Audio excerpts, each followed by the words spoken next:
Olá, hoje foi um dia em que eu aprendi muito.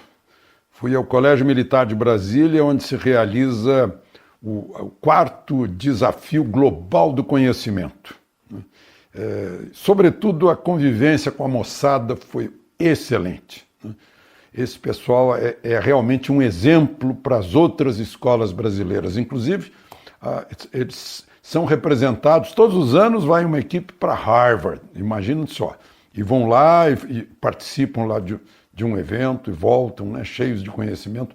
O importante é que eles não são preparados para vestibular, são preparados para a vida, né?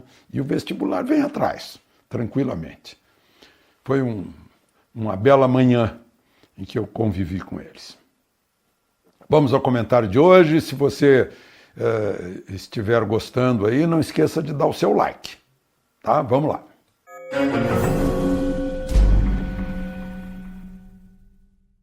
Gente, o comentário de hoje pode se resumir num título: A casa caiu. A casa caiu por um auditor fiscal e seus comparsas no Rio de Janeiro que estavam achacando o dinheiro do contribuinte. Auditor fiscal da Receita Federal. A casa acho que vai cair para esse esquema que está sustentando o Adélio Bispo. E usou o Adélio Bispo para dar facada, né?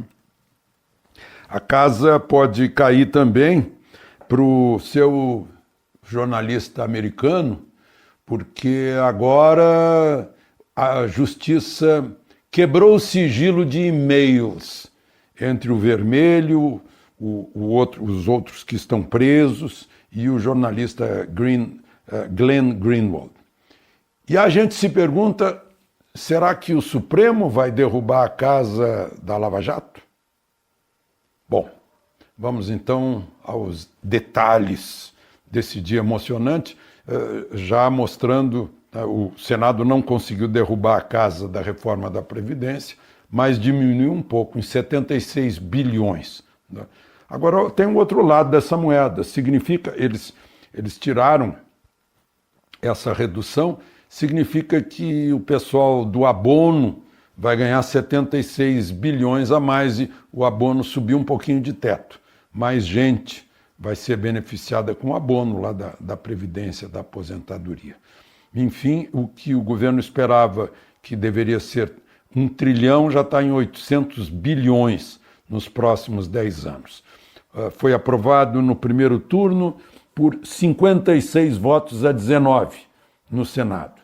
E o segundo turno provavelmente vai ser concluído na segunda quinzena, porque tem que haver aí um intervalo de 5 sessões até a votação. Bom, o dia começou com a operação da Polícia Federal, cumprindo ordens do juiz federal Marcelo Bretas, do Rio de Janeiro, com 39 mandados de busca e apreensão, 9 prisões preventivas, 5 prisões temporárias, total de 14 prisões, 12 já foram cumpridas, inclusive um sujeito lá, a Operação Armeira é o nome, um sujeito lá do Rio, que era o superintendente de programação da Receita Federal lá no Rio. Ele é que mandava, olha, vamos andar por aqui, por ali, né? Ele, afinal, seu Marco Aurélio da Silva Canal, está preso.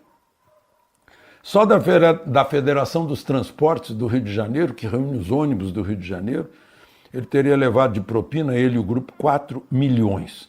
O contra-cheque dele mostra 21.800 reais. Aí eu fico me perguntando, será que ele recolheu o imposto de renda na fonte quando recebeu essa propina de 4 milhões? Né?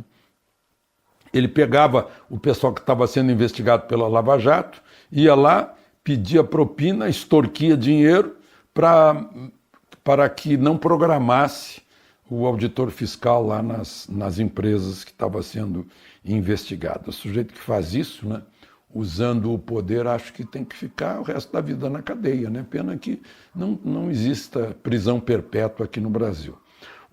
Ele foi o autor daquela lista de 133 premiados, entraram numa investigação especial da Receita Federal, incluindo aí o ministro Gilmar Mendes e a mulher dele.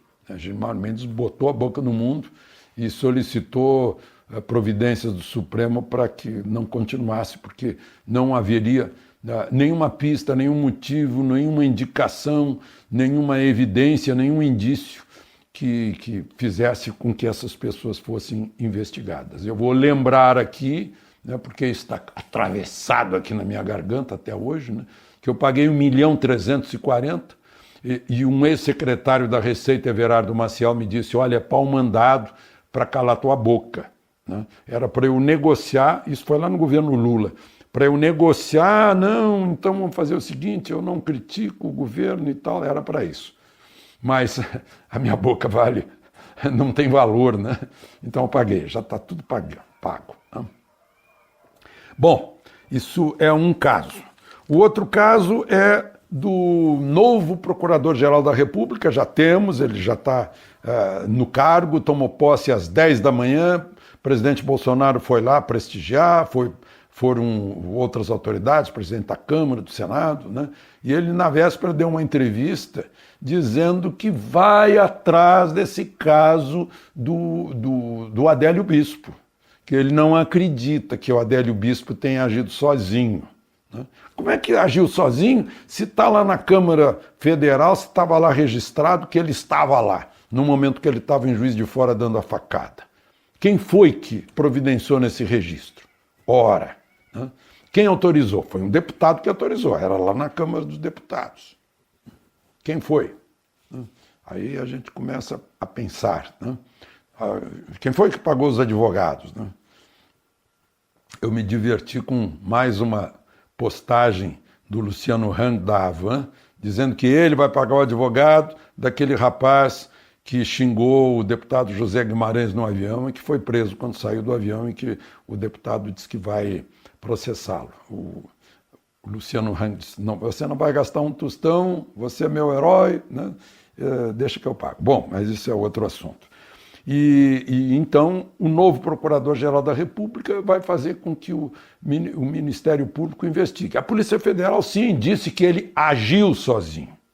Agir sozinho significa que deu a facada sozinho. Não tem problema, ele agiu sozinho. Agora, quem convenceu um homem que a psiquiatria, a medicina diz que ele é desequilibrado, quem usou um desequilibrado para fazer o atentado, para cometer o atentado? E já tentou protegê-lo, para se proteger também para que ele não conte. Né? Levou advogado logo em seguida, providenciou num álibi se ele não tivesse sido preso na hora lá. Né? Então, vamos atrás. E outra questão, depois teve mistérios aí, né? Aquele deputado largou tudo, foi embora do país, deixou para o outro, que é ligado ao Glenn Greenwald. Então vem outro caso agora. O juiz autorizou a quebra do sigilo dos e-mails do Vermelho é o Delgatti, e do Molição. Molição é aquele que inventou mensagens da Joyce Hasselman, né, líder do governo, né? Romper mensagens entre eles e o jornalista americano, o Greenwald. Né? Então também há uma tremenda curiosidade para saber o que vai acontecer. E a outra curiosidade, o Supremo deixou no ar, nos assustando, né, para a gente dormir mal esta noite. O Supremo, por 6-5, né, anulou a condenação do gerente da Petrobras, que teria recebido milhões aí de propina, o Márcio Ferreira, mas ele não foi ouvido de novo depois que foi ouvido o delator. Então o Supremo anulou essa condenação, vai ter que haver processo de novo, né, ouvindo o delator e depois ouvindo o Márcio Ferreira. Acho que o mundo não acabou aí. Né? Agora, e os votos vencidos, quem não concordou com isso, foram o relator Fachin, ministro Barroso, ministro Marco Aurélio, ministro Luiz Fux e ministra Carmen Lúcia. Agora, o mais assustador ficou para amanhã, né, que é esse score de 7-4 pela tese, que não está prevista em lei nenhuma, de que o réu deve ser o último a ser ouvido no caso de delação premiada, né, nas considerações finais. É costume o réu ser ouvido, mas surgiu aí a novidade, colaboração premiada, uma lei, e a lei não prevê a ordem das audiências, né, dos depoimentos. Então, Isso ficou para amanhã, para quinta-feira, né? Suspense. Mas é um suspense também que tem um significado, que eles vão conversar entre si por iniciativa do relator, iniciativa do presidente do Supremo, Dias Toffoli, para saber qual vai ser o acórdão, né? Acórdão também é uma espécie de acordão, né? Os votos contêm muitas manifestações lá dentro, não são todos iguais, claro. Então, para saber qual é o efeito disso, né? Daqui para frente ou tem efeito daqui para trás também, né? O meu palpite, eu repito aqui, né? Vai valer daqui para frente, porque daqui para trás não tinha lei nem jurisprudência. Agora continua não tendo lei, mas tem jurisprudência, que equivale a uma legislação formada pelo Supremo, né? No caso de, vou citar o latim aí, vacatio legis, né? A lei não trata disso e o Supremo, então, teria poderes para...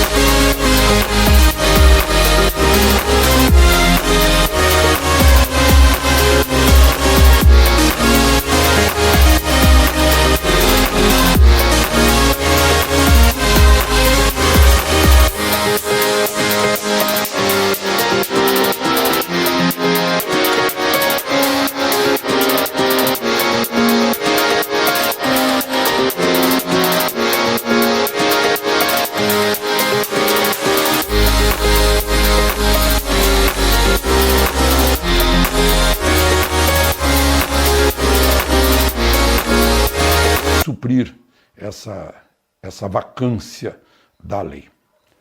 Vamos esperar para essa quinta-feira para saber o que sai das togas. De Brasília, Alexandre Garcia.